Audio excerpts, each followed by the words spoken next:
Shadi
উপস্থিত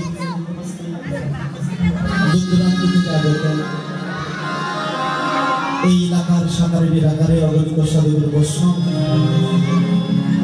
এবং আমার বৈষ্ণবী মায়েরা, আমি অরবিন্দ বর্মন দীপক আমার এই ক্ষুদ্র সম্প্রদায়ের পক্ষ থেকে আপনাদের সকলের চরণে বাঞ্ছাকল্পতরুভ্যশ্চ কৃপাসিন্ধয়ে ভোজন পতিতানাং পাবনেভ্যো অনন্ত কোটি বৈষ্ণবেভ্যো নমো নমঃ। বৈষ্ণবে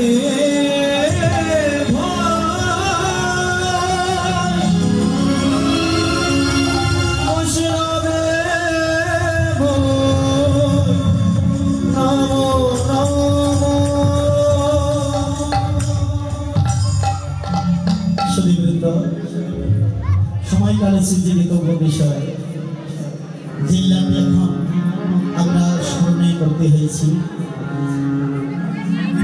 ইতিপূর্বে স্মরণের বিষয়বস্তু ছিল বাসক সজ্জা। বাসক সজ্জা মানে হচ্ছে যে বাসক সাজিয়ে শোক পেতে হয় বা দুঃখ পেতে হয়, এর নাম হচ্ছে বাসক সজ্জা।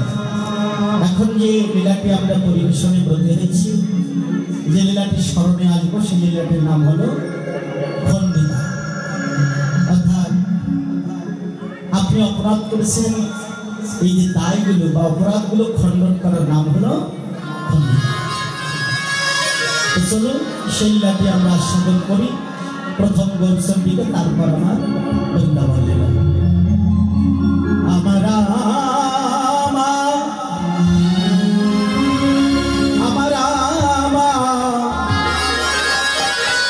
রসের গোরা,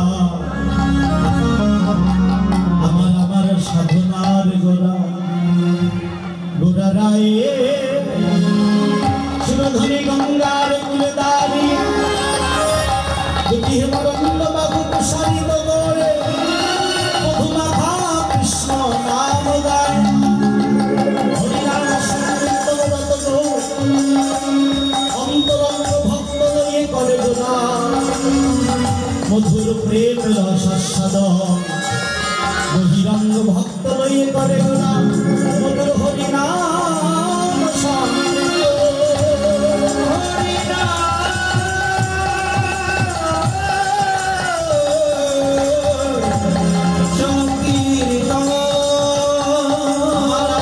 হরিনাম সংকীর্তন রত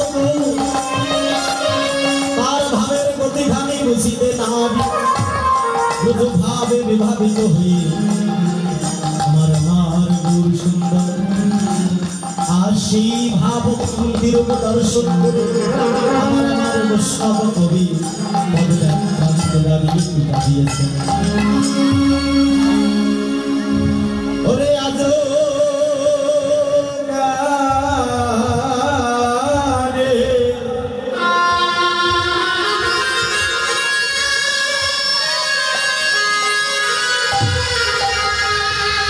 কেন গোরা সামনে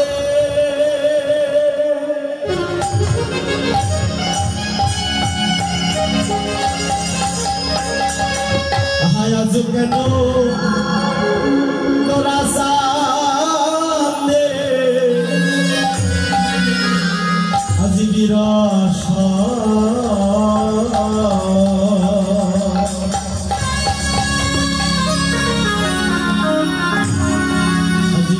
সবা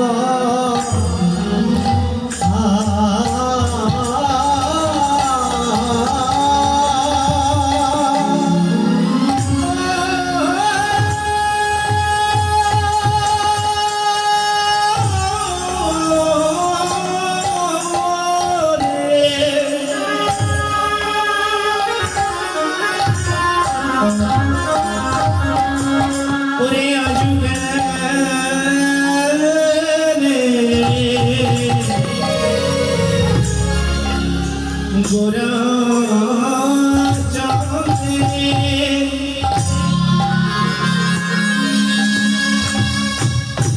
নয়া যুগরে গৌরা জানে নবীরা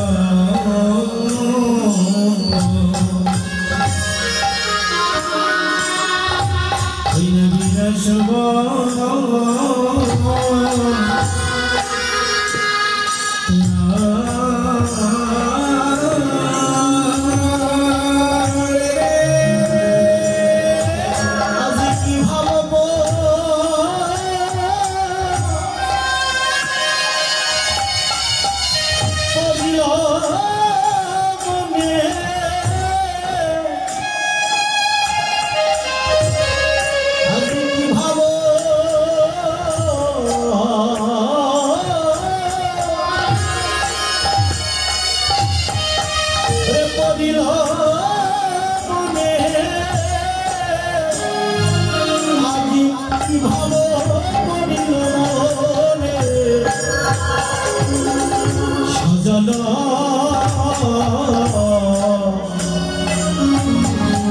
আজি সাজালো না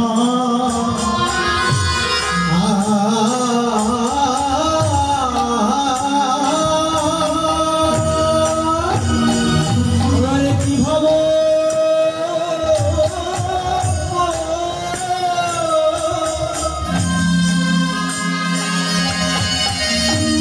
পড়িল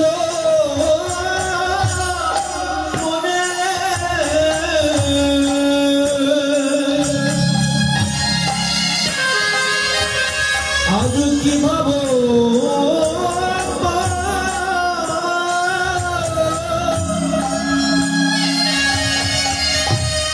রিল মনে ও আজ কি ভাবো পড়িল মনে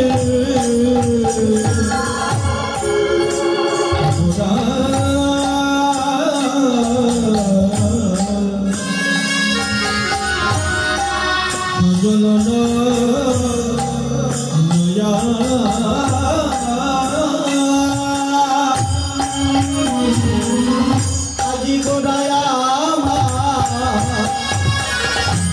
ভেসে যায় ভেসে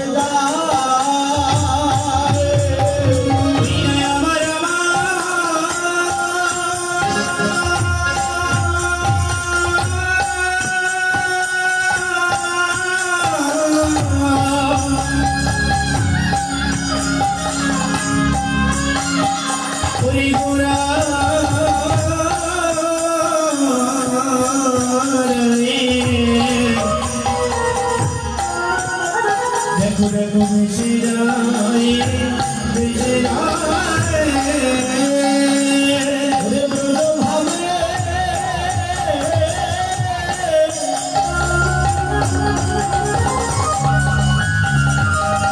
ভাবি তো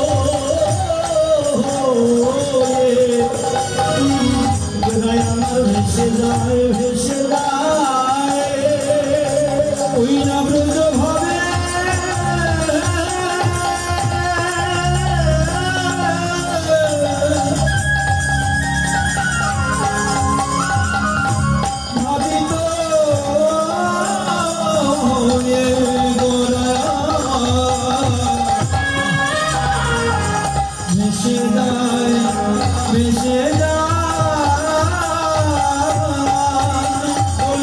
ভাজবে না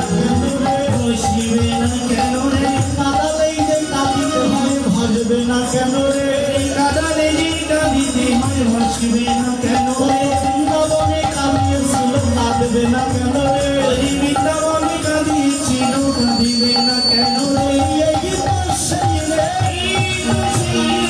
ওদের কারণ ওদের বিমা এই তো সেই রে ওদের কারণ ওদের বিমা এই তো সেই রে চুরি করে এসেছে নদীয়ালো বলদিব মাঝে চুরি করে এসেছে নদীয়ালো বলদিব মাঝে চুরি করে এসেছে দেখা যায় গুরু কৃপা লাভ হলে দেখা যায় গুরু কৃপা লাভ হলে দেখা যায় মাখামাখি দেহ ভক্ত ভগবানের মাখামাখি দেহ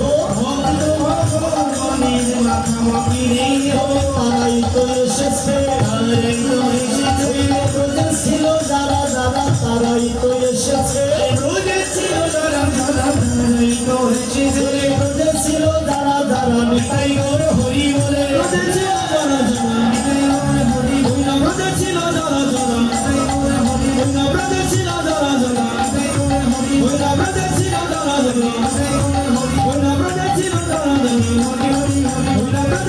যারা হরি হরি বলে রোজে ছিল যারা যারা নিতাই গৌর হরি বলে রোজে ছিল যারা যারা হরি হরি হরি বলে রোজে ছিল যারা যারা নিতাই গৌর হরি বলে রোজে ছিল যারা যারা নিতাই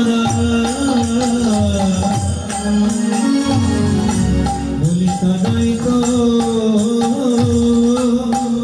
যারা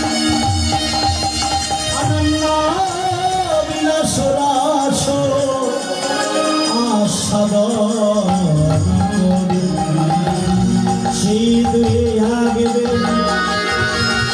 আমার আমার চৈতন্য গোসাই রাধারানীর প্রেমের আশ্বাদিতে দুয়া ঘোলে এক ঠাই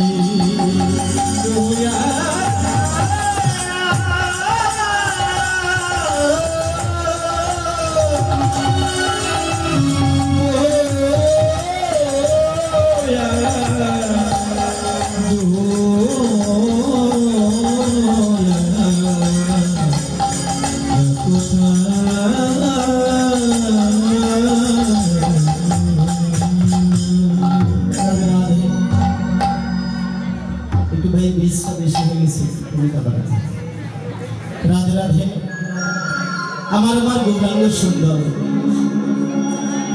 নদিয়া নবদ্বীপ মাঝে ভক্তের প্রেমঋণ শুধিবার জন্য বিভাগটা কম করতে হবে ইকো রাখুন রাধে রাধে হরিবল রাধে রাধে জনেতাই জয় জয় রাধে শ্যাম নদিয়া নবদ্বীপ মাঝে আমার খুব সুন্দর ভক্ত প্রেমঋণ শুধিবার জন্য তিনি আজ ভক্তের দ্বারে দ্বারে কৃষ্ণ কৃষ্ণ বলে কাঁদতে বেড়াচ্ছেন কেন বলেন বীরস বয়ান এবং নয়নে নয়নজল প্লাবিত বদনে কি বিক্রমণ বদনে কৃষ্ণ নাম রাধে রাধে মা শাস্ত্র বলছি কাঁদালে কাঁদিতে হয় যিনি ভগবান 64 গুণাধিপতি যিনি 16 কলায় পরিপূর্ণ যার কোনো কিছুর অভাব নেই সে কাঁদছে কেন কৃষ্ণ কৃষ্ণ বলে কাঁদছে কেন মা শাস্ত্র বলছে কাঁদালে কাঁদিতে হয় এই কথাটি মিথ্যা নয় এই জগতে যদি কোনো সৎ মানুষ কোনো মানুষ যদি কোনো শত মানুষের মনে ব্যথা দেয় তাহলে কি হয় এই জগতে যেমন ব্যাংকে টাকা ফিক্স করলে 10 বছর পরে ডাবল হয় আমরা 10 বছর পরে 50,000 রেখেছি 1 লাখ হয়ে গেছে নেওয়ার সময় বেশ আনন্দ উপভোগ করি আনন্দ করি আমরা আনন্দ হয় বাবা তুমি এই জগতে যদি কোনো মানুষ সৎ মানুষের মনে ব্যথা দেয় এই ব্যথাটা আমার ভগবান চরণে জমা হয়ে থাকে সে জীবনে তাকে ডাবল ভাবে অনুভব করে এই জগৎ ছেড়ে যেতে হয় না তাই করে হরি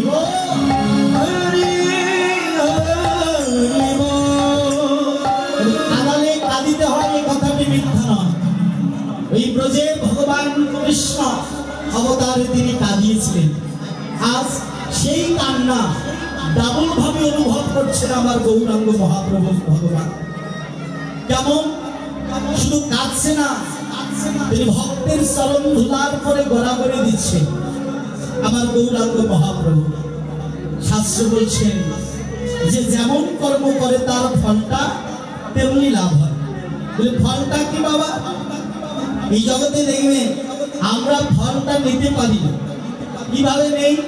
দোকানে যাবেন, দেখবেন আপনি ভালো ভালো ফলগুলো বেছে নিচ্ছেন, আঙুর না আপেল না যাই নেন না কেন, আপনি নিজ হাতে বেছে বেছে নিচ্ছেন। নিয়ে বাড়িতে যখন এলেন, যখন কেটে খাচ্ছেন, এই ফলটা টক হচ্ছে, খেতে পারছেন না।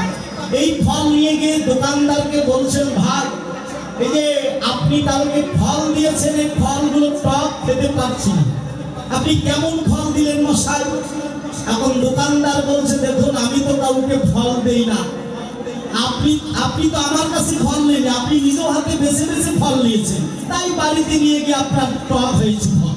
এই যে শাস্ত্র বলছে, বৈষ্ণব কবি বললে, যদি কেউ দোকানদারকে বিশ্বাস করে, যদি বলে দাদা আমি বাড়িতে খাবো, একটু আপনি দেখে দেখে মিষ্টি মিষ্টি ফলগুলো বেছে বেছে দিন, দেখবে ওই দোকানদার কাস্টমার ধরে রাখার জন্য হলো বেছে বেছে মিষ্টি মিষ্টি ফলগুলো আপনার প্যাকেটে ভরে দিন। কি তাহলে বাড়িতে নিয়ে এসে খাবেন, সেগুলো মিষ্টি হবে, টক হবে না। কেন? আপনি যে দোকানদারকে বিশ্বাস করেছেন। তেমনি ফলটি কোন ফল? বলছে এই ফলটি হচ্ছে কর্মফল। আমরা নিজের ফল নিজেই নেই, ভগবান চরণে বিশ্বাস রাখতে পারি না। যদি কেউ ভগবান চরণে বিশ্বাস রেখে দেয়, সেই ফলটা ভগবান দান করেন এবং সমস্ত ফল দান করেন। তাই গুরু হরিব। আমরা ভগবান চরণে বিশ্বাস রাখতে পারি না বলে নিজের বিচারটা নিজেই করি, এই কারণে ফলগুলো আমাদের টক হয়। তাহলে যে যেমন কর্ম করে তার তেমনি ফল লাভ হয় না।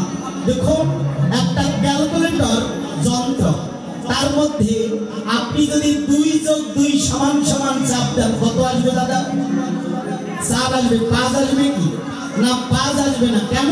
কারণ ওখানে তো প্রোগ্রাম দেওয়া আছে, 2 আর 2 যোগ = চাপলে 4 আসবে, 5 আসবে।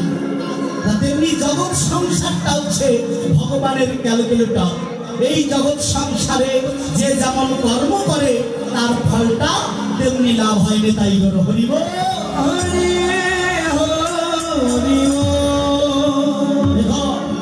যে যেমন কর্ম করে তার ফল তেমনি হয়। দেখুন মায়েরা, ভীষ্মদেব স্বরসজ্জায় রয়েছে, মহাভারত স্বরসজ্জায় রয়েছে। শাস্ত্র বলছি স্বরগুলো কিসের মা?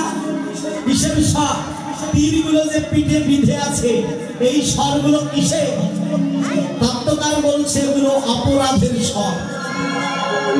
ভীষ্মদেব যিনি গঙ্গা পুত্র, যে গঙ্গায় মানুষ স্নান করলে পবিত্র হয়ে যায়, সেই গঙ্গার পুত্র ভীষ্মদেব, যিনি ইচ্ছামৃত্যু বর পেয়েছেন, যিনি ইচ্ছামৃত্যু বর প্রাপ্ত হয়েছেন, তাহলে তিনি আজ স্বরসজ্জা। কেন? এই স্বরগুলো কিসে? বলছে এগুলো অপরাধের স্বর। অপরাধ কবে হয়েছিল? যেদিন দ্রৌপদীর বস্ত্রহরণ হয়েছিল। এই যে মায়েরা, শাস্ত্র তথা কীর্তন এগুলো সব তত্ত্ব জগতের কথা। ধীরবস্কৃষ্ট আস্বাদন করো, শাস্ত্রে যা ঘটেছে আমাদের জীবনও তাই ঘটছে, এটা আস্বাদনের বিষয়।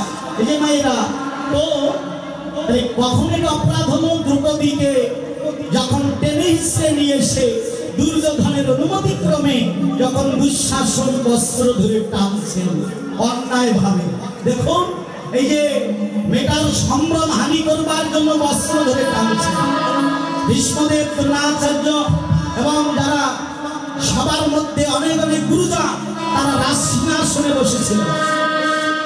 এই দ্রৌপদী মেটা পাক খাচ্ছে, বসন ধরে টানছে।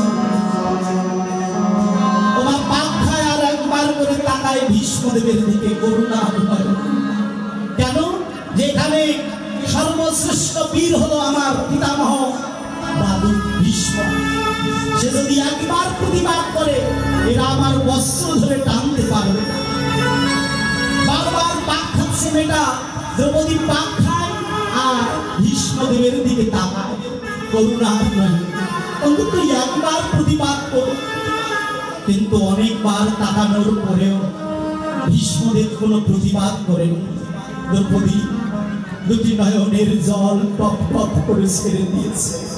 দাদু, ঠিক তোমার বিরুদ্ধে, তুমি এত বীর, অত বড় বীর সম্মুখে থাকা পরেও তোমার সামনে অন্যায় ভাবে একটা মেয়ের অশ্লীল হানি করছে, সম্ভ্রম হানি করছে, বস্ত্র ধরে টানছে, তুমি কোনো প্রতিবাদ করছো না।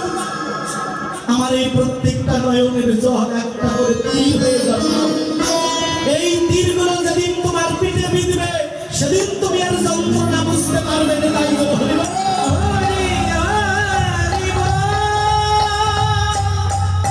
বাবা, সেই অপরাধের তীরগুলো পিঠে বিঁধে আছে। ভীষ্মদেব সরসজ্জায়, আর কৃষ্ণ গিয়ে যুধিষ্ঠিরকে বলছে, যুধিষ্ঠির তোমার দাদু মনে হয় আর বাঁচবে না, সরসজ্জায় রয়েছে, রক্ত ঝরে ঝরে পড়ছে, ও আর কতক্ষণ বাঁচবে? যাও তোমার দাদুর কাছে কিছু রাজনীতি শিখিয়ে এসো। এই যে বাবা, সঙ্গে দ্রৌপদী এবং নকুল, সহদেব, ভীম, অর্জুন, যুধিষ্ঠির এরা পঞ্চ পাণ্ডব সহ দ্রৌপদীকে সঙ্গে করে নিয়ে গেছে দাদুর কাছে। দাদু সরসজ্জায়, দাদুকে তার কানের কাছে গিয়ে বলছে, দাদু তুমি তো আর বাঁচবে না, তুমি তো আর বেশিক্ষণ থাকবে না, দাদু তুমি যাওয়ার আগে আমাদের কিছু রাজনীতি শিখে দিয়ে দাও, আমরা কি করে পরবর্তীতে আর সেই রাষ্ট্র পরিচালনা করবো তুমি আমাদের শিখিয়ে দিয়ে দাও। ভীষ্মদেব সরসজ্জায় বলছে, দাদু ভাই রাজনীতি আর কি শিখবি রে, আমার জীবদ্দশায় আমি যে রাজনীতি শিখেছি সেটাই তোমাদের শিখিয়ে দিয়ে যাচ্ছি। কি জীবনে কোনোদিন অন্যায়কে প্রশ্রয় দিবি না। দ্রৌপদী খিলখিল করে হেসে উঠেছে, দাদু ও দাদু তোমার মুখে তো কথা মানায় না। কেন? যেদিন আমার অন্যায় ভাবে বস্ত্র হরণ করেছিল তোমার সম্মুখে, সেদিন তো তুমি কোনো অন্যায় প্রতিবাদ করো, তোমার মুখে তো কথা মানায় না। ভীষ্মদেব বলছে, দিদি ভাই বলতে চেয়েছিলাম, প্রতিবাদ করতে চেয়েছিলাম, কিন্তু প্রতিবাদ করতে পারিনি। কেন জানিস? আমি তো দুর্যোধনের অপরাধের অন্ন খেয়েছিলাম, আর অপরাধের অন্ন খেয়েছিলাম বলে স্টোমাকে পাক হয়ে আমার শরীরে রক্তবিন্দু তৈরি হয়েছে অহংকারে। এই জন্য সেদিন আমি অহংকারে অন্ধ ছিলাম, সেদিন আমি ন্যায়ের কথাগুলো বলতে পারি।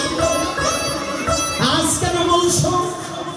এই তীরগুলো বেঁধে আমার শরীর থেকে সেই পদ রক্তগুলো বেরিয়ে গেছে, এখন আমি শুদ্ধ হয়েছি, তাই ন্যায়ের কথাগুলো বলছি। তাই বলো হরিব। তাই এই ভীষ্মদেব বলছে, যুধিষ্ঠির তোরা সবাই এলি আমাকে দেখতে, কিন্তু যার আসার কথা ছিল সে তো এলো না। যার আসার কথা ছিল সে তো এলো না, আমি যার প্রতীক্ষায় রয়েছি। ভীষ্মদেব না উত্তরায়ণের অপেক্ষা করছিলেন। কার অপেক্ষায় আছো দাদু? আমার কৃষ্ণের অপেক্ষায় আমি রয়েছি। কৃষ্ণ যবে আসবে তবে আমি প্রাণ ত্যাগ করব। তাই কবে কৃষ্ণ তোমায় কথা দিল? তোর ভাই ভীম একটা একটা করে যখন দুর্যোধনের ভাইদের মেরে ফেলছে, আমাকে সে দুর্যোধন কি বলেছে জানিস? হে ভীষ্ম, শালা তুই আমার খান আমার করিস, আর আমার ভাইগুলো একটা একটা করে মরে যাচ্ছে, তুই কোনো প্রতিবাদ করছিস না। একটা কিছু কর, অন্তত আমার ভাইগুলো বেঁচে যা। বাবা, এই জগতে যে কোনো কিছুর খোঁটা দেন না কেন ভালো লাগবে, কিন্তু যদি কেউ খাওয়ার খোঁটা দেয় ভালো লাগে। তোর বাড়িতে আমি খাই বলে তুই আমাকে খাওয়ার খোঁটা দিলি, ঠিক আছে যা, আমি গঙ্গা পুত্র, গঙ্গায় স্নান করে আমি আমার ঘরে ধ্যাননেত্রে রাত্রি 12টার পরে বসে থাকবো। তোর বউ ভানুমতিকে আমার ঘরে পাঠিয়ে দিস, আমি এমন একটা আশীর্বাদ করে দেব, তোর ভাই আর একটাও মরবে না, কারো কপালের সিঁদুর মুছতে হবে না, কারো হাতের শাখা ভাঙতে হবে না। যা। বাবা ছুটতে ছুটতে গিয়েছেন দুর্যোধন। ভানুমতি, ও ভানুমতি, ভানুমতিকে বলছে দাদু তোমাকে আশীর্বাদ করবে। রাত্রি 12টার পরে যেতে বলেছে দাদুর ঘরে যাও, গেলে তুমি একটা আশীর্বাদ পাবে। অপদার্থ স্বামী কোথায়? তোমাকে স্বামী বলতে আমার ঘৃণা হচ্ছে। কেন? আমি কি করলাম? শোনো, আমি শুনেছি তোমার দাদু নাকি আইবুড়ো, মানে জীবনে কোনোদিন বিয়ে করেনি। এই যে আমি তাতে হই তার সম্পর্কের নাত বউ, মানে নাতনি। সে তো এমনি জীবনে বিয়ে করেনি, ওটা একটা। আর আমি তার সম্পর্কের নাত বউ, আবার ভর যৌবনবতী, তাও 6টা না 5টা না রাত্রি 12টা। ওই রাত্রি 12টার পরে তোমার দাদুর ঘরে গেলে যদি কোনো ইন্টু ঘটনা ঘটে যায় যাব না, যদি কোনো কিছু ঘটে যায় যাব না, বলে দিয়েছে ওই পর্যন্ত। আর আমার দিকে ভগতের ভগবান দ্রৌপদীর ঘরে এসে পড়া না রে, দ্রৌপদী রে দরজা খুলে বেরিয়ে যেতে হবে তোকে আগে জায়গা। আমার এত রাত্রে একটা পরপুরুষ ডাকছে, আপনারা হলে দরজা খুলতেন না কেন? এত রাতে একটা পরপুরুষ ডাকছে, দেখুন কি কৃষ্ণ ভক্তি, কৃষ্ণ ডাকছে। আর দ্রৌপদী দরজাটা খুলে দেখে কৃষ্ণ সন্নিকটে দাঁড়িয়ে আছে। কৃষ্ণ, এত রাত হলো তুমি ঘুমাওনি? কৃষ্ণ বলছে, দ্রৌপদী রে, এই জগতে ভক্তের কিসে কল্যাণ হবে এ নিয়ে ভাবতে আমার দিবানিশি ছুটে বেড়াতে হয়।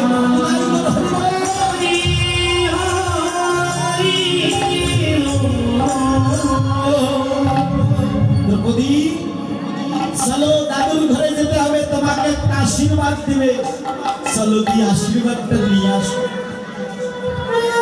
দ্রৌপদী কিছুই বললো না। দেখুন কি কৃষ্ণের চরণে ভক্তি দ্রৌপদী। বাবা, এই দ্রৌপদী আগে আগে যায়, আর আমার ভক্তের ভগবান সে দ্রৌপদীর পিছনে পিছনে যায়। যেতে যেতে আমার ভগবান মনে ভাবলো, আজকে আমি ভক্তের চরণ ধুলি অঙ্গে মাখবো। কিন্তু কি করে মাখবো? এই জগতে অন্যায় অপরাধ হবে জেনে কোনো ভক্ত আমাকে চরণ ধুলি দিতে চায় না। তাই আজকে দ্রৌপদীর লুকিয়ে আমি চরণ ধুলি অঙ্গে মাখবো। তাই দ্রৌপদীর চরণে খড়ম ছিল, খট খট শব্দ করছে। তাই দ্রৌপদীকে বলল, দ্রৌপদী রে, দ্রৌপদী রে,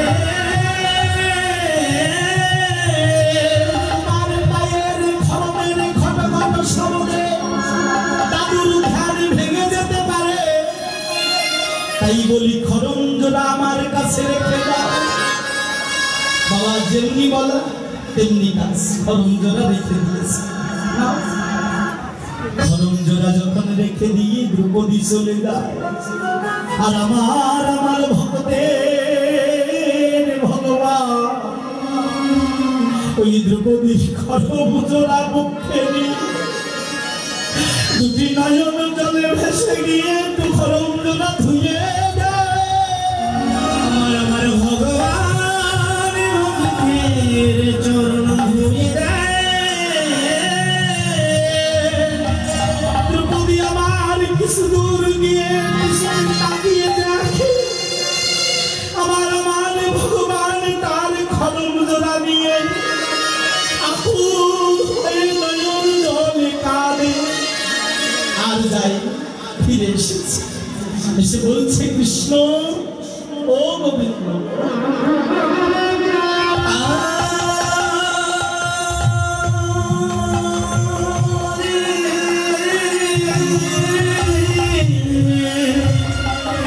গোবিন্দ তুমি আমার খড়ম জোড়া নিয়ে এসেছো। দ্রৌপদী, আমি খড়ম জোড়া নিয়ে কাঁদছি কেন জানো? তুমি বুঝবে না। কেন বুঝবো না? তুমি আমার খড়ম জোড়া লুকিয়ে লুকিয়ে নিয়ে বক্ষে নিয়ে কাঁদছো কেন বলো? দ্রৌপদী, অপরাধ হবে জেনে জগতে কেউ আমাকে চরণ ধুলি দিতে চায় না। তাই তো আমি লুকিয়ে লুকিয়ে তোমার চরণ ধুলি অঙ্গে মাখছি। আমার ও তাই বুঝি তুমি কি জানো না গোবিন্দ, তুমি যদি চাইতে আমি তোমায় চরণ ধুলি দিয়ে দিতাম, দ্রৌপদী তোমার অপরাধ হতো না? গোবিন্দ যে চরণে শিশুকাল থেকে জীবন যৌবন দেহমান প্রাণ অর্পণ করে রেখেছি, গোবিন্দ হে, এই জীবন যদি তোমার হয়, এই দেহটা যদি তোমার হয়, মন যদি তোমার হয়, চরণ দুখানা তো আমার নয়, তোমার চরণ ধরে তুমি কাঁদবে, আমার তো অপরাধ হবে না। গোবিন্দ হে,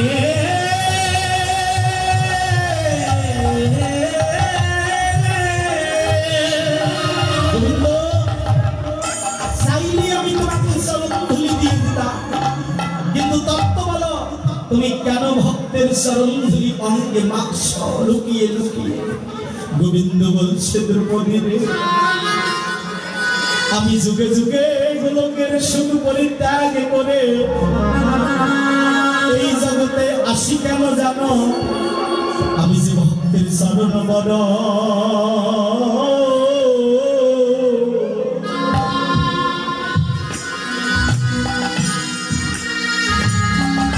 আমি যে ভক্তের চরণ বড়,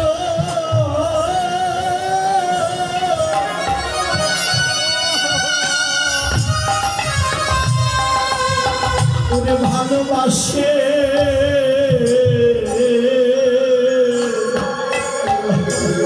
দ্রৌপদী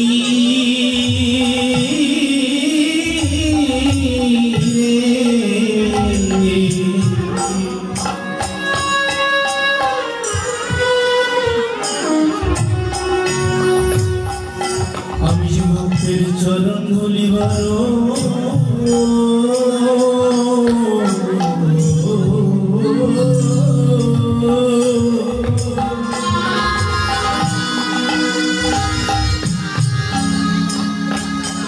চরণ ধুলি বড় আমি,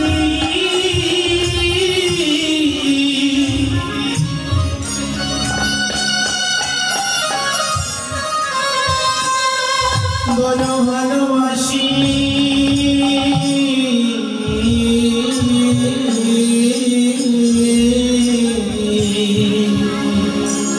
তাই তো যোগে যোগে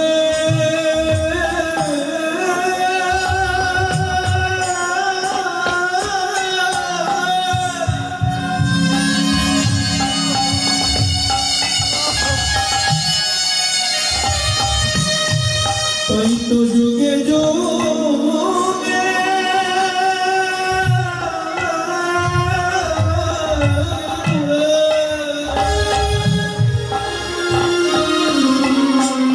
ধরায় ছুটে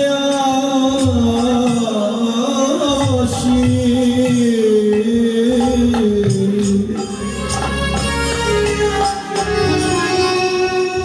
আমি ভক্তের চরণ বড়,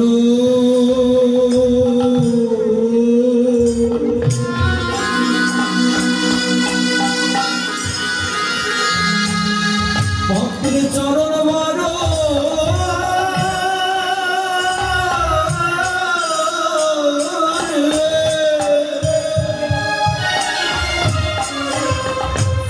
বড় ভালোবাসি,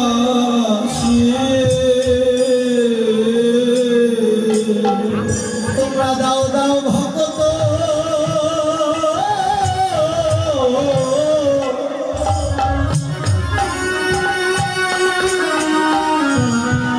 তোমাদের চরণ ধরে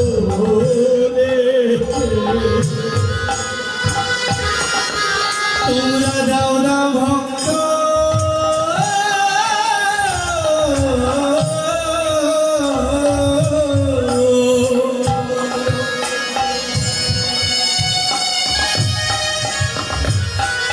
তোমাদের চরণে ধুলি ধুলি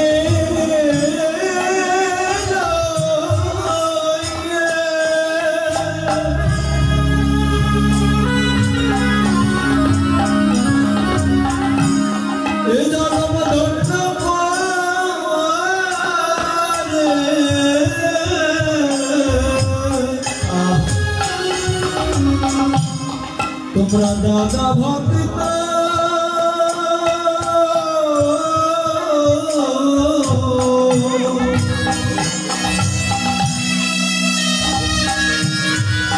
তোমাদের চরণ ধুলি আমার জীবনে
দ্রৌপদী বলছি, দ্রৌপদী রে, আমি ভক্তের চরণ ধুলি বড় ভালোবাসি, তাই যুগে যুগে আমি গোলকের সুখ পরিত্যাগ করি, আমি এই ধুলার ধরায় ছুটে আসি। দ্রৌপদী, তুমি আমায় চরণ ধুলি দিতে চাই, কিন্তু তোমার অপরাধ হবে না।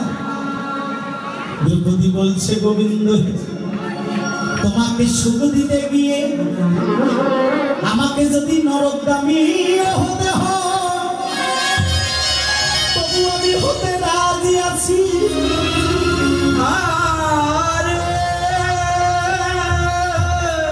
কিন্তু গোবিন্দ হে, তোমাকে দুঃখ দিয়ে আমি সর্বসুখ পেতে রাজি, আমি রাজি।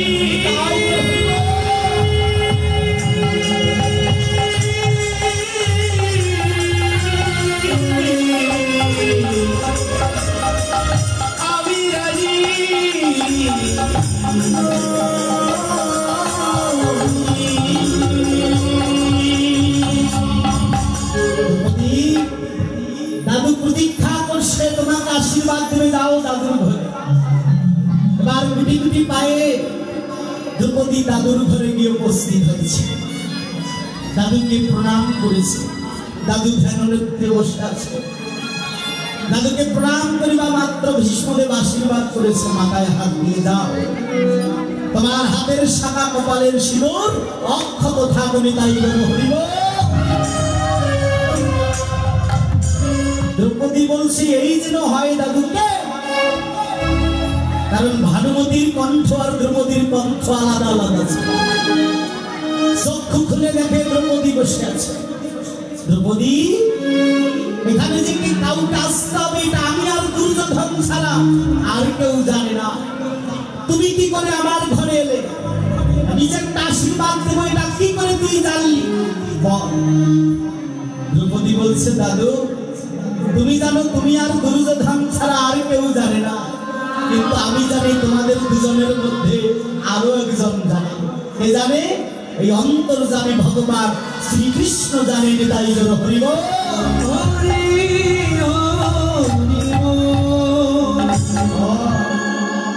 তাহলে এটা তারই কাজ, সে ছাড়া তো এই কাজ করতে পারে না। আচ্ছা সে কোথায়? ওই কৃষ্ণ কোথায়? যাও, তোমার দুয়ারে দাঁড়িয়ে আছে। যদি তুমি ডাকতে পারো তোমার ঘরে সে প্রবেশ করবে। দরজাটা খুলে দেখছে কৃষ্ণ দাঁড়িয়ে আছে। কৃষ্ণ, তুমি আমার ঘরে আসবে না? কৃষ্ণ বলছে, দাদু আমি প্রত্যেকটি ঘরের দুয়ারে দাঁড়িয়ে থাকি, প্রত্যেকটি ঘরের দুয়ারে বসে থাকি। যে ডাকার মতো ডাকতে পারে আমি তার ঘরে প্রবেশ করি, আর যে আমায় ডাকতে পারে না আমি তার ঘরে কখনো প্রবেশ করি না। বাবা তত্ত্ব কি? তত্ত্বকার বলছে এখানে যতগুলো আমরা ঘর বসে আছি না, প্রত্যেকটি ঘরের দুয়ারে কৃষ্ণ বসে আছে। যে ডাকার মতো ডাকতে পারে ভগবান তার ঘরে প্রবেশ করে, আর যে ডাকতে পারে না তার ঘরে ভগবান প্রবেশ করে না। আপনারা বলবেন তাহলে আমরা বেঁচে আছি কি করে? ভগবান যদি আমাদের ঘরে নেই তাহলে বাঁচলাম কি করে? হ্যাঁ বেঁচে আছেন বটে, কিন্তু দুর্যোধনের মতো। কেমন? এই যে ততক্ষণ পর্যন্ত অর্জুনের রথটা বাবা কুরুক্ষেত্রের মাঠের মাঝখানেই দাঁড়িয়েছিল, ততক্ষণ 10টি অধ্যায় 10ম অধ্যায় পর্যন্ত দাঁড়িয়েছিল বিসর্জন থেকে। যখন বিভূতি যোগ এলো, তারপরে এলো ভক্তি যোগ। না বিশ্বরূপ, বিশ্বরূপ দর্শনের পর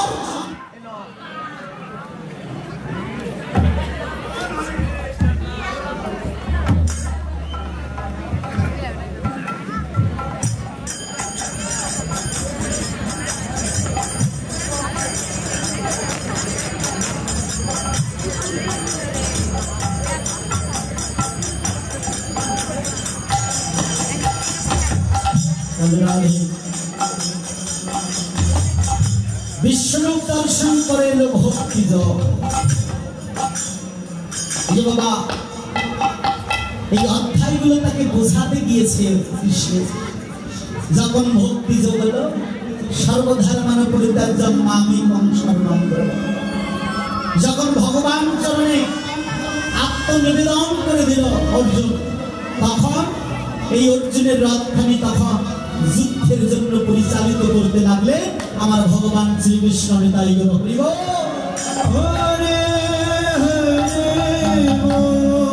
এতক্ষণ পর্যন্ত অর্জুনের রথ কুরুক্ষেত্রের মাঠের মাঝখানেই দাঁড়িয়েছিল। তেমনি যারা ভগবানের চরণে নিবেদিত প্রাণ নয়, তাদের দেহরথখানি সংসার নামক কুরুক্ষেত্রের মাঝখানেই দাঁড়িয়ে থাকবে, মোক্ষের দিকে পরিচালিত হবে না। যে একবার ভগবান চরণে আত্মনিবেদন করে দিয়ে ভগবান চরণে সমস্ত কিছু অর্পণ করে দিলে, তখন এই দেহরথের সারথি ভগবান শ্রীকৃষ্ণ হয়ে মোক্ষের দিকে এই পথ পরিচালিত করবে।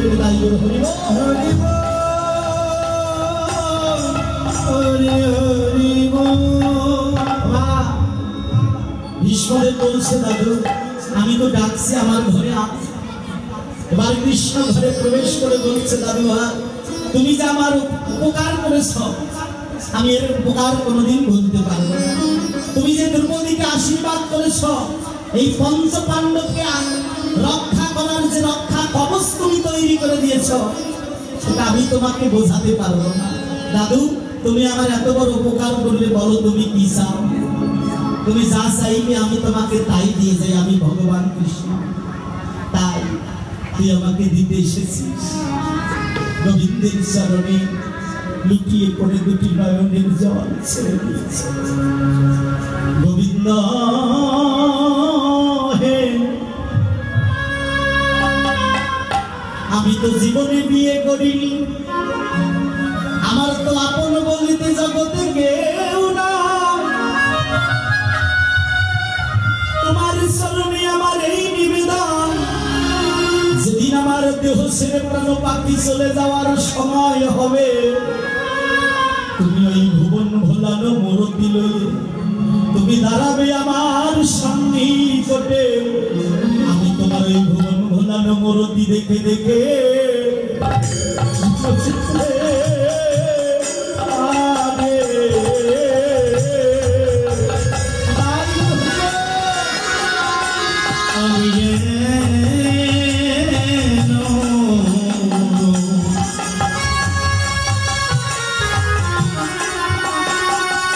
তোমার রূপ দেখি দেখি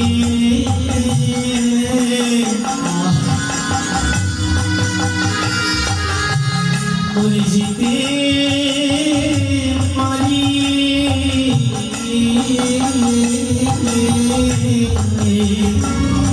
তোমার ভুবন ভোলানো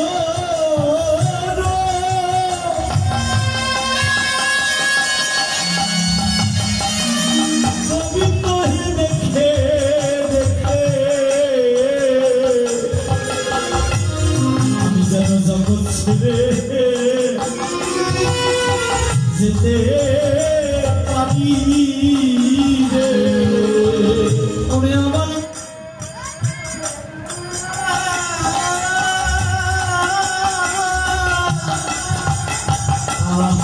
ওরে আমার মনে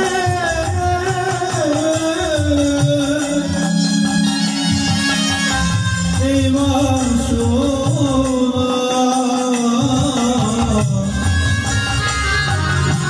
তোমার দেখে যেন মরিতে পারি আমার প্রাণ পাখে যাইবার কালে যেন ওই রূপ দেখে দেখে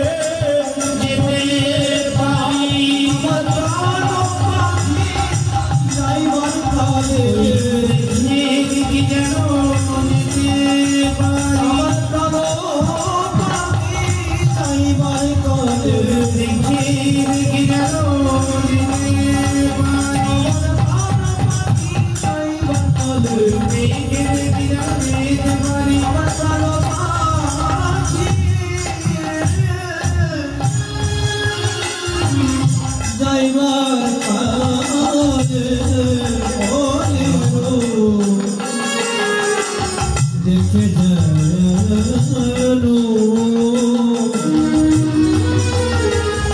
আমি যেতে পারি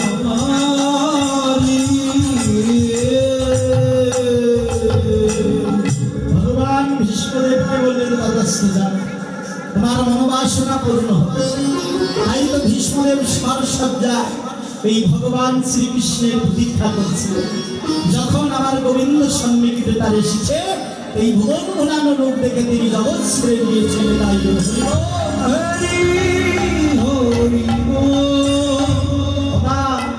তাহলে যেমন কর্ম তেমন আজকে এই বৃন্দাবনে আমার রাধারানীকে কাঁদিয়েছিলেন তাই আজকে গৌর আমার তিনিও নয়ন জলে কাঁদছেন প্লাবিত করে নয়ন জল বক্ষ প্লাবিত করে কাঁদছেন আমার গৌর সুন্দর আর কেঁদে দিল অলসেয়া বসো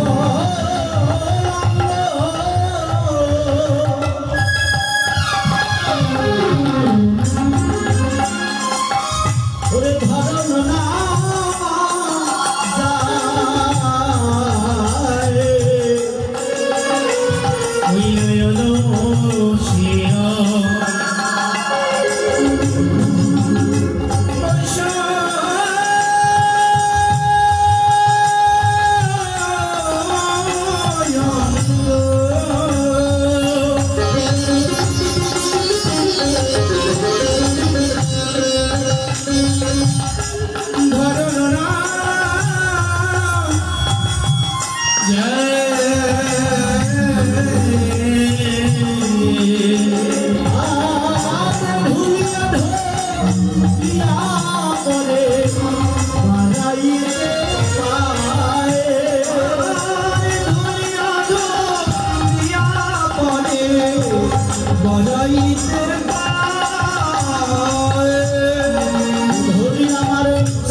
ঢুলে ঢুলে পড়ে যাচ্ছি কৃষ্ণ কৃষ্ণ বলে। যারা অন্তরঙ্গ তারা গৌরকে ধরে বলছে, গৌর হে, তোমার তো অবস্থা মানায় না, তুমি ঢুলে ঢুলে পড়ছো কৃষ্ণ কৃষ্ণ বলে, তুমি পাই শুনতে পারছো না কেন? এমনটা কেন হলো তোমার? যে অঙ্গ পরশে এই জগতের মানুষ নয়, যে মুখের সুদা আস্বাদন করে এই জগতের মানুষ নয়, কত পশু পর্যন্ত তার পশুত্ব হিংস্রত্ব ভুলে তারা প্রেমানন্দে ভাসলো, আর তুমি আজকে এমন করে ঢুলে ঢুলে পড়ছো কেন? যে বদনের কৃষ্ণ নামে কত সুধা,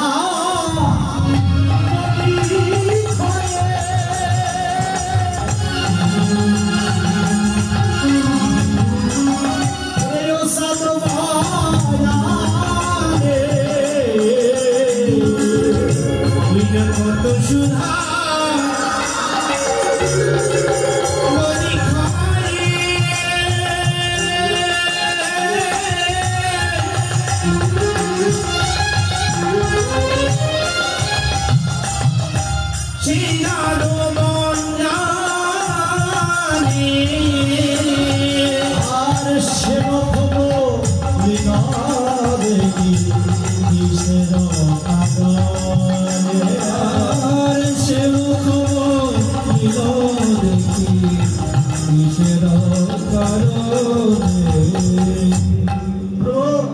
কত সুধা পরিশ্রম হয় তোমার বদন হইতে, সেই সুধা সাধন করে এই জগতের মানুষ নয়, এই জগতের পশু পর্যন্ত হিংস্রত্ব ভুলে তারা প্রেমানন্দে বেঁচেছে। আজকে সেই চাঁদ বয়ান কেন মনি দেখছি না, এই দশাটা তোমার মানায় না। যেমন এই তো 530-35 বছর আগের কথা। গৌর হরি আমার হরিনামে প্রেমাসিক্ত নয়ন জল নিয়ে তিনি কৃষ্ণ নাম গাইতে গাইতে ছুটে চলেছিল ঝাড়খণ্ডে, ঝাড়খণ্ড জঙ্গলের ভিতরে। হরিনাম বিতরণ করতে করতে প্রভুর কি ভাব হলো, সে ঝাড়খণ্ড জঙ্গলের ভিতরে ঢুকে পড়ল। মানুষে বলছে যে এই জগতের মানুষকে কৃষ্ণ নামে মোহিত করতে না পেরে এবার বুঝি বনের পশু পাখি কীট পতঙ্গ তরুলতা বৃক্ষরাজিকে বুঝি হরিনাম দেবে, এ তো পাগল হয়ে গেছে। কিন্তু ভগবানের মহিমা কেউ আর বুঝতে পারে। তিনি নয়ন মুদ্রিত করে হরিনাম করছে ঝাড়খণ্ড জঙ্গলে ভেতরে। মা তো শাস্ত্র বলছে সেখানে কিছু বাঘ এসে, যে বাঘ মাংসভোজী প্রাণী, শিকার দেখলে ছুটে যায়, তার মাংস ছিঁড়ে ছিঁড়ে খায়। আর সেদিন বাঘগুলো কৃষ্ণ নামের কি মাহাত্ম্য, কৃষ্ণ নামের কি মহিমা, কৃষ্ণ নামে প্রমাসিত হয়ে সেদিন বাঘগুলো হিংস্রত্ব ভুলে গৌরহরির সেই হরিনাম আস্বাদন করে প্রেমানন্দে দুবাহু তুলে আস্তে আস্তে গৌরহরিকে প্রদক্ষিণ করতে থাকলে।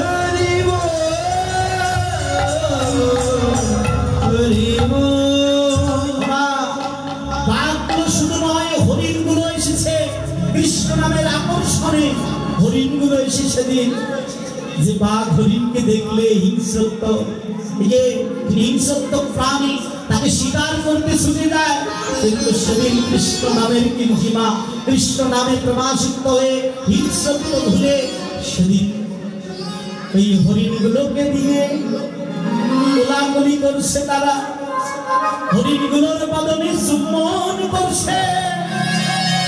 কৃষ্ণ নামের কি মহিমা, কৃষ্ণ নামের কি মাধুর্য। যদি কৃষ্ণ নাম শুনে প্রেমানন্দে বেঁচেছে পশুগুলো। কিছুক্ষণ পরে নয়ন খুলে দেখলো যে কিছু বাঘ তাকে প্রদক্ষিণ করছে হরিণগুলো। এদেরকে বললেন, ওরে কত জন্মের কুকর্মের ফলে পশুগুলি তোদের জন্ম হয়েছে। এই জন্মে হাত তো 5টি, 2 বাহু, 2 চরণ পেয়েছিস। এই চরণ তুলে উপরে তুলে একবার নিতাই কর হরি বল বল।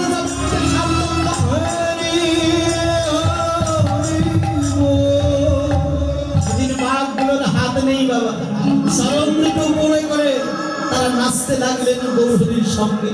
দেখো মা, আজকে হরিনামে সেদিন গৌরহরি হরিনাম আস্বাদন করে, আজকে বাঘ হরিণ মিলে করলো কোলাকুলি। কিন্তু আমাদের সেই হরিনামে কত দলাদলি, দলাদলি হচ্ছে না।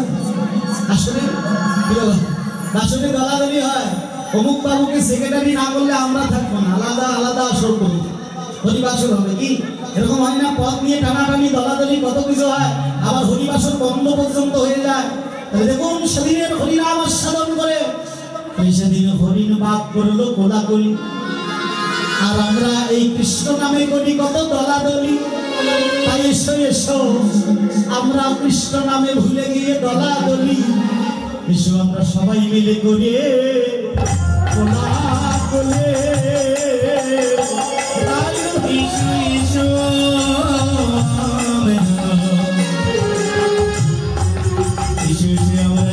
নামে করি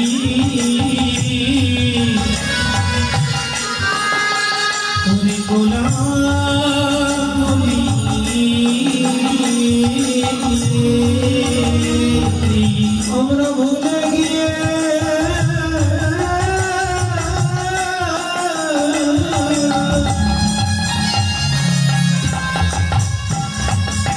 দলাদলি,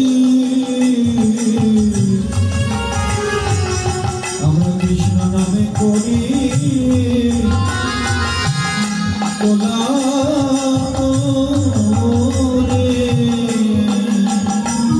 আমরা ভুলে গিয়ে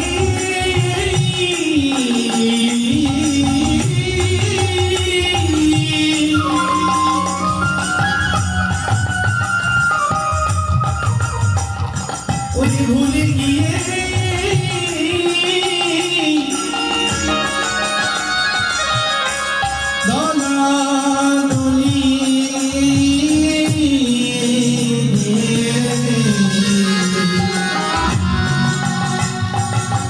সবাই মিলে করি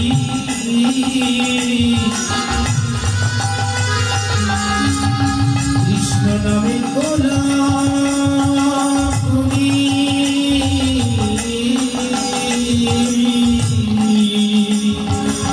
আমার মন জন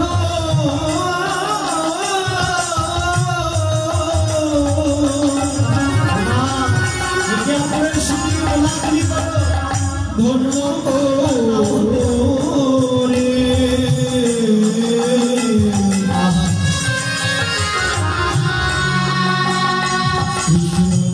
করে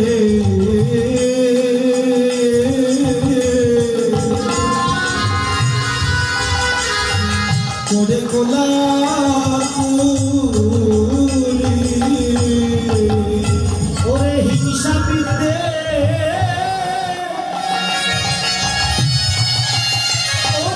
গিয়ে ভোলে সবাই মিলে করি কোলাকুলি। কৃষ্ণ নামে করি কোলাকুলি, কৃষ্ণ নামে করি কোলাকুলি।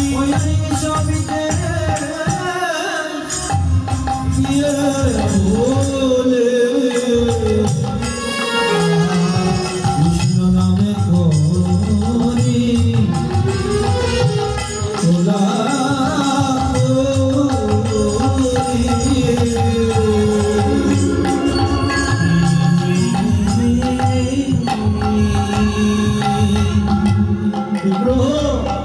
তোমার তো অবস্থা মানায় না, তোমার মুখখানা মলিন কেন? যে মুখের সুদাস সাধন করে জগতের মানুষ নয় পশু পর্যন্ত হিংস্রত্ব ভুলে তারা প্রেমানন্দে ভাসে।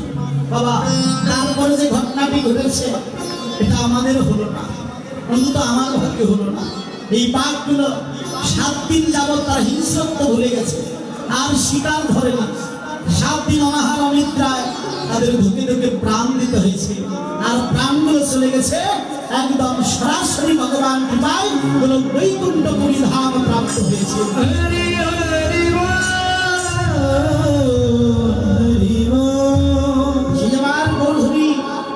কত সুদা বরিক হয়ে সোদা তোমায় আনি, শেষ মুখ মলিন দেখি কিসের কারণে? কেন প্রভু তোমার এমন হচ্ছে? তুমি কাঁদছো কেন প্রভু?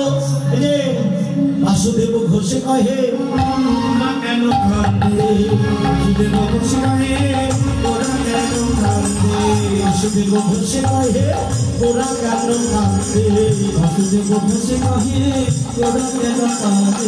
না জানি ওরা প্রেম ভাঙে জানি যে গেছে গোরা তার প্রেম ভাঙে জানি যে গেছে গোরা তার প্রেম ভাঙে জানি যে গেছে গোরা তার প্রেম ভাঙে। আমার গৌর হরি কাঁদছে। এই বৈষ্ণব কবি বাসুদেব ঘোষ বৈষ্ণব কবি তিনি বলছে গোরা কেন কাঁদছে?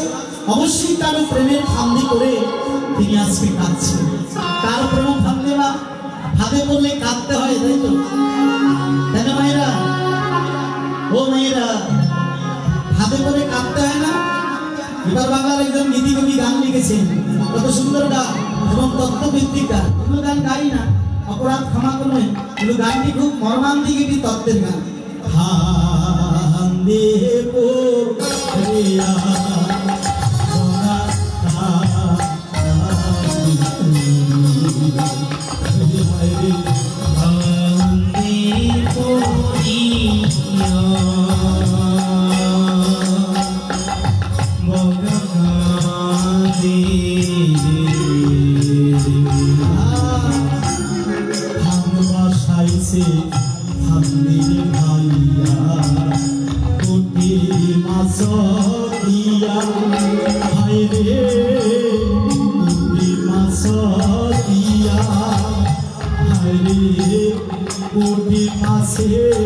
লোভে বহাগা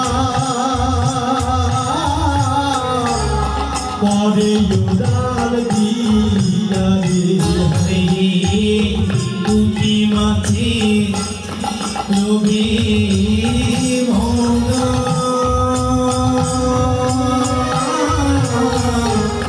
পরে উড়াল দিয়া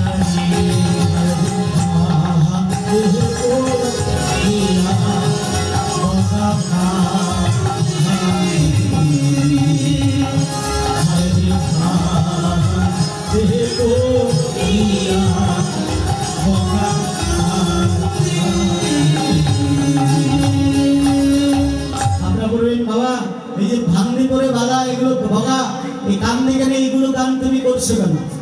গানটির মধ্যে তত্ত্ব রয়েছে। এই যে তত্ত্বটা কি দেখুন, বগা মারা যে ফাঁক, এই ফাঁকটা কিন্তু 8টা খুঁটি বিশিষ্ট একটা ফাঁক, তাই না? বগা মারা ফাঁক দেখুনি দাদু? হ্যাঁ, 8টা খুঁটি বিশিষ্ট একটা ফাঁক। এই যে সেখানে ভাবে কিন্তু সুতা ঝুলে দেওয়া হয় ফাঁস করে, এবং মাঝখানে একটা পুঁটি মাছ দেওয়া হয় জলের সাইজ, জলের মধ্যে ছলছল ছলছল করবে। এই লোভে মানে বগা এসে ওখানে যখন গলা ঢুকে দেবে, ওই পুঁটি মাছ লোভে যখন গলা ঢুকে দেবে আর ওই ফাঁস তখন আটকে যাবে, আর ফান্দি করে বগা তখন কান্না শুরু করে দেবে। দেখুন, যেমন ওই বগা মারার ফাঁদে 8টি খুঁটি বিশিষ্ট ফাঁক। এখানে দেখুন কয়টি খুঁটি বাবা? এই দেখুন, এটা হচ্ছে বগা মারা ফাঁক। দেখুন, এটা কৃষ্ণ নামের ফাঁক। এই যে 1 2 3 4 5 6 7 8টা খুঁটি বিশিষ্ট ফাঁক কিনা? এই ফাঁকটা কে বেঁধেছেন? ফান্দিকে। ফান্দি হচ্ছে আমার গৌরাঙ্গ মহাপ্রভু। আর এই ফাঁদের এই যে পুঁটি মাছ কোনটি? পুঁটি মাছ হচ্ছে মধুমাখা কৃষ্ণ নাম। আর বগা কারা? আপনাদের মতো সাধুগুরু বৈষ্ণব হচ্ছে বগা। এই কৃষ্ণ নামে লোভে পড়ে আপনারা যখন ফাঁদে পড়ে যান, অনেকেই ফাঁদে পড়তে চায় না, কিন্তু লোভ যখন ধরে ওই চেয়ারে আর বসে থাকতে পারে না, তখন এসে একেবারে ফাঁদে পাড়া দিয়ে দেয়। আর যখন ফাঁদে পড়ে কৃষ্ণ নামে, এই জগতে যে একেবারে কৃষ্ণ নামের ফাঁদে পড়ে যায়, এই জগতে যে একেবারে কৃষ্ণ নামের ফাঁদে পড়ে তার যে কৃষ্ণ বলে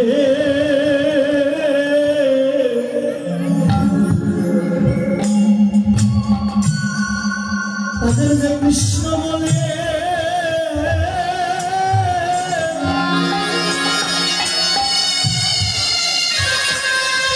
ওদের কাঁদিতে হয় এই জগতে কাঁদে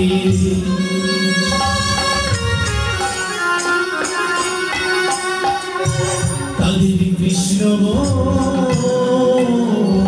বলে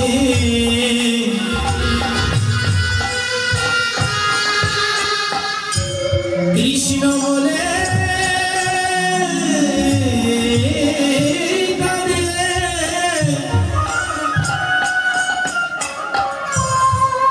কাঁদিতে হয় রে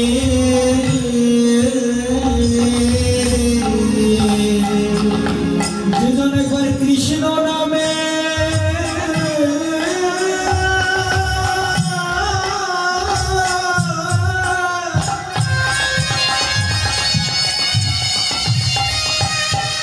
কৃষ্ণ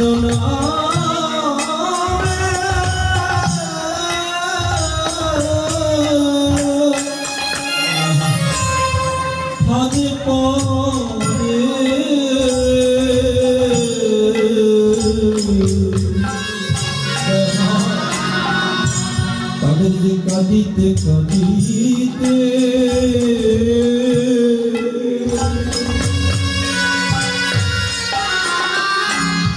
জানো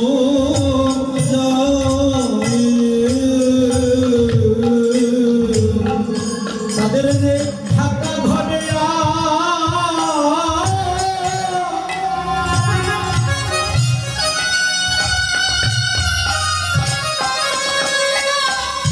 তাদের থাকা ঘরে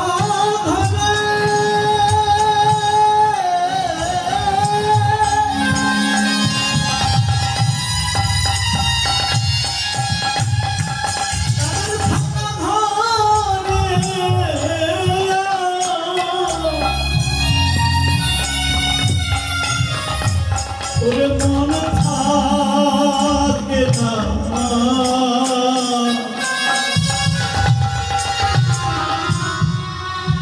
গৌর বলে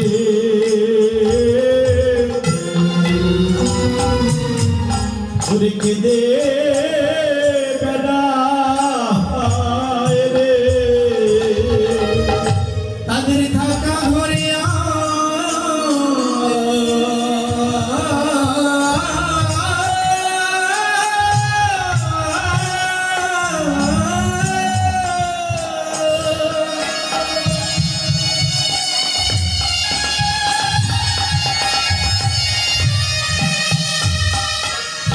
তাদের থাকা ঘরে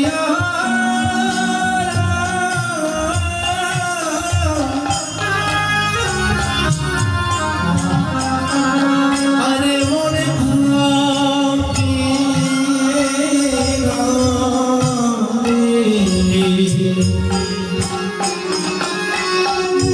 ভাবি কোথায় গেলে বৈষ্ণবে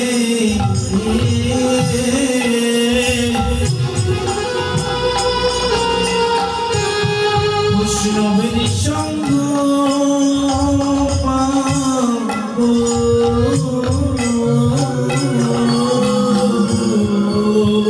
তারা যে পথারা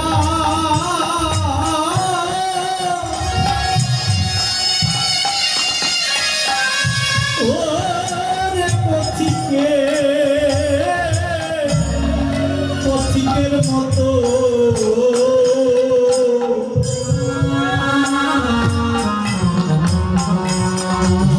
সঙ্গের লাগি ওরে সুতে বেড়ায় দরদ পধারা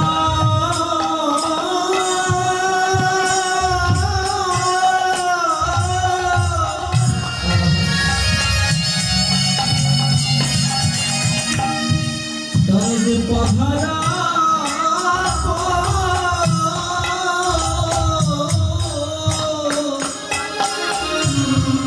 পথিকের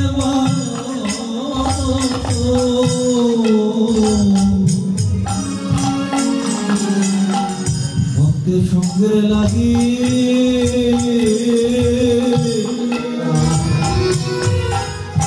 শুনতে বেড়া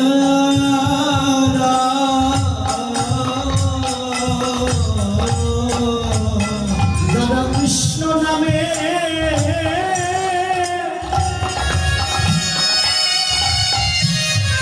দাদা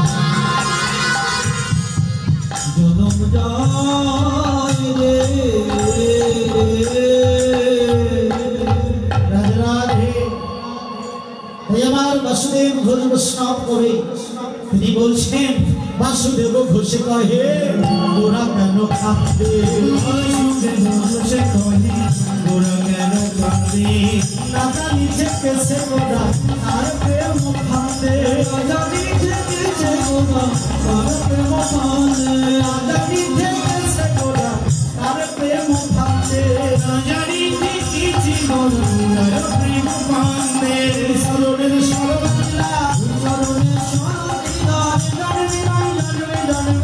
সরণের সরণা জননী জননী জননী জননী সরণা সরণ সারা করোনা হে ওই চরণে সরণা ওই চরণে সরণা ওই চরণে সরণা ওই চরণে সরণা চরণে চরণী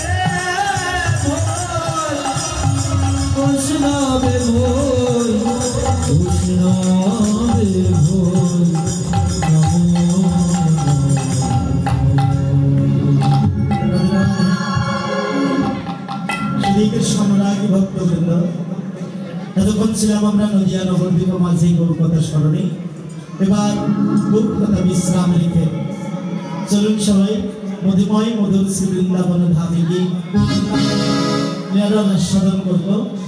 তাই বৃন্দাবনের সম্রাজ্ঞী হচ্ছেন শ্রীমতী রাধা ঠাকুরানী, তার নামগুলো কীর্তন করে আমরা সবাই বৃন্দাবনের লীলা স্মরণে বদ্ধ হব। যাদের হাত আছে তুলবেন রাধে রাধে, যার হাত আছে তুলবেন, যার হাত নেই তোলার দরকার রাধে রাধে। সবাই আমার সঙ্গে বলবেন। ওই সবার হাত উঠেছে তো?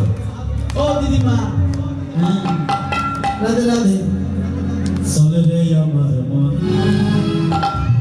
মধুর বৃন্দাবন, যমুনা পুলি মেজে মালেরো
जमुना पुलिनी की वंशी बाटे की नवरदीप धाम की सारी धाम की गीता भगवत की तुलसी महारानी की महाप्रसाद की गोलगोलताल की नाम संकीर्तन की लोकाली लीला कीर्तन की उपस्थित भक्तवृंद की अपन अपन गुरुदेव की गुरु परंपरा की कमिटी वृंद की इलाकावासी की जय जय निताई गणधा विश्व हरे हरे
पुनरावृत्ति है सबाई एक नतून नतून पद किछु थाके तार मध्य पुनरावृत्ति तो आमार राधारानी जाच्छेन सखीदेर निये आर गोविंद आछे गोचारणे नवलक्ष धेनुर पाद एबं द्वादश टाकाल संगी करे तिनि आछेन गोचारण थेके घरे এই যে কেউ যাচ্ছে আর কেউ আসছে এই জায়গাটাই দেখা রাধারানীর সঙ্গে কবিরা আর আমার গোবিন্দের সঙ্গে তার বড় ভাই বলরাম বড় ভাই থাকলে এই কুটিলার মতো নবদিনী থাকলে যতই প্রেমের মানুষ হোক না কেন ভালোবাসার মানুষ হোক না কেন কথা বলা যায় না হ্যাঁ কথা বলা যায় যায় না কিন্তু হ্যাঁ যায় কেমন করে যায় ইশারা ইঙ্গিতে যায় এই ইশারা ইঙ্গিত করেছেন কি এই যে কিশোর পরশিয়া বসনের ছলে ইঙ্গিত করালো তার আমার রাধারানী এই সংকেতটা বুঝে তিনি জল ধরে কুম্ভে ধনিল গৃহ মাঝে আর আমার সকাগান লইয়া ধেনুগণ চালাইয়া গমন করিল গোবিন্দ ব্রজে চলে গেল এবার আমার রাধারানী সখীদেরকে বলছে সখীরে আমার গোবিন্দ একটা ইঙ্গিত করেছিল কি ইঙ্গিত তোরা কি দেখেছিস বলে না তো ভাই আমরা তো কিছুই দেখিনি ওই যে মাথায় হাত দিয়ে বলল মাথায় কি থাকে? উকুন। মাথায় নাকি উকুন থাকে বলেন। আর সে উকুন যাকে আশ্রয় করে থাকে কি তাকে বলা হয়? কেশ বা চুল। এই যে চল এই কেশ মানে মাথার কেশ নাম দিয়ে একটা নামকর যেখানে বৃন্দাবনে এই নামটি যেখানে আছে সেখানে আমরা যেতে পারি। আর সেই কুঞ্জখানি আমাদের সাজাতে বলেছে গোবিন্দ। আজকে আমাদের কুঞ্জে গোবিন্দ আসবে। তাই আমার রাধারানী সকল সখীগণকে নিয়ে গিয়েছেন কোথায়? যে আমাদের কিশোর কুঞ্জে গিয়ে কিশোর কুঞ্জখানি সাজাতে হবে। তাই সকল সখীগণকে ডেকে ডেকে বলছে, সজনী রে তোরায়া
আমার গোবিন্দ এলে তার চরণখানা ধোয়াইতে হবে। কি রেখেছিস বল? জল নিয়ে রেখেছিস তো? আমার সখীগণ বলছে এই দেখ আমরা জল রেখেছি, যমুনার থেকে জল নিয়ে এসে। রাধারানী বলছে সজনী রে আজকে আমি আমার গোবিন্দের চরণখানি আমি আবার এই যমুনার জলে গোবিন্দের চরণ ধরব। রাধারানী যমুনার জলে চরণ ধোয়াবি না তাহলে কোন জলে ধোয়াবি? যখন সীতা ঠাকুরানী হরণ হয়ে যায়, রাবণ হরণ করে নিয়ে গেছে, আর মন্দারী হাউ হাউ করে বেকুল হয়ে কাঁদতে লাগলেন আলু থালু। এসে বলছে মহারাজ আপনার 10,000 স্ত্রী থাকার সত্ত্বেও আপনি ভগবানের স্ত্রীকে আপনি এনেছেন চুরি করে, যার এখনই রেখে আসুন। নয়নজলি কেঁদে কেঁদে বলছেন মন্দারী বাবা। আর মন্দারীকে রাবণ বলছে মন্দারী ও মন্দারী তুমি জানো আমি মাকে কেন এনেছি? অদ্ভুত রামায়ণে সীতা ঠাকুরানীকে মা সম্বোধন করেছেন রাবণ। মাকে কেন এনেছি জানো? লক্ষ্মী যদি এই পাপিষ্ঠ লঙ্কায় স্থাপন না হয় তাহলে তো তুলসী স্থাপন হবে, আর তুলসী স্থাপন না হলে কখনো প্রসাদ তৈরি হবে না, আর প্রসাদ না হলে আমার এই পাপিষ্ঠ লঙ্কার পাপীগুলো উদ্ধার হবে না। আমি তাই বলে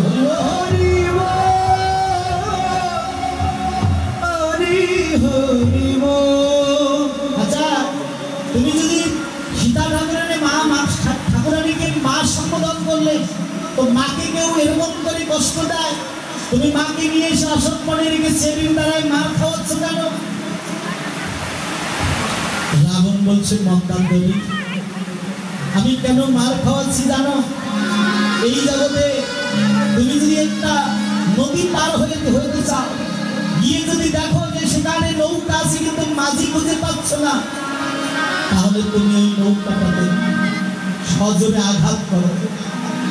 ওই নৌকাতে আঘাত করলে এই আঘাতের শব্দ যদি মাঝি শুনতে পায়, তাহলে ছুটে আসবে সেই মাঝি তোমার কাছে এসে দাঁড়াবে। সে মাঝি তুমি অনায়াসে নদী পার হয়ে যেতে পারবে। মন্দান্তরী গো,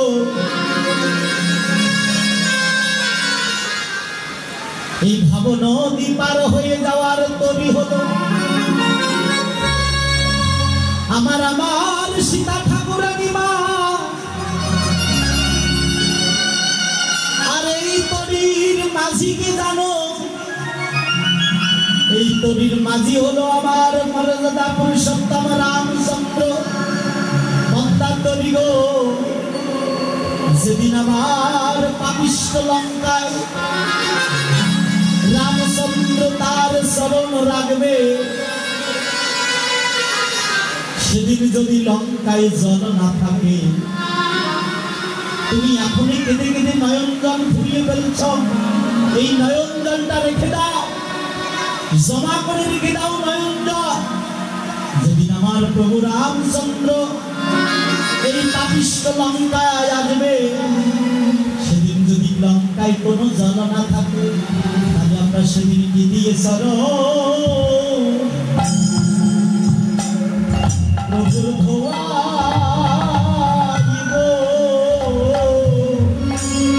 রাধে বলো বলো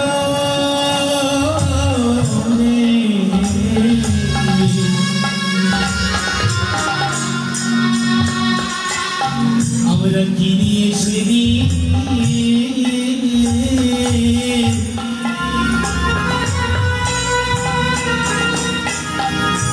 প্রভুর চরণ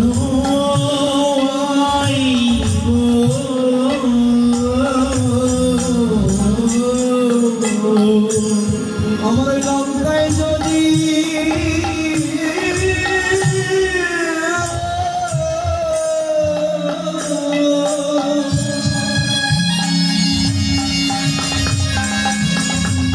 যদি জল না থাকে,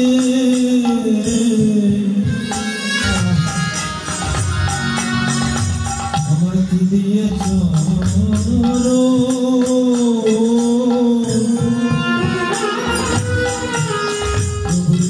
ভবাইব।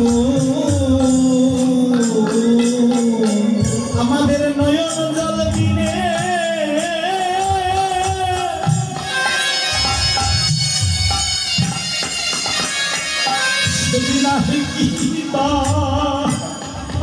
আছে,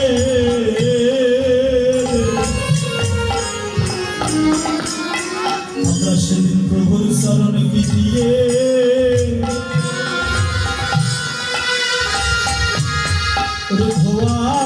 ধোয়াইব। আমাদের নয়নের জল বিনে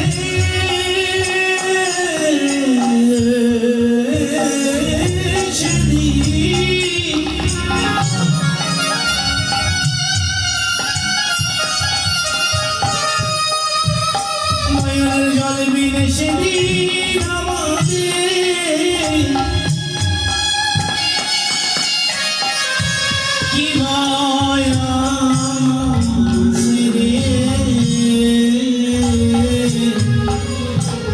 বলো বলো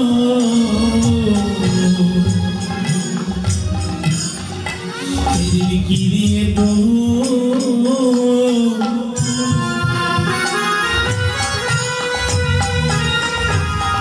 আমরা চরণ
গঙ্গার জলে না, আমি আজকে যমুনার জলেও না, আমি আমার প্রভুর চরণ দুখানা নয়ন জলে ধোয়াবো।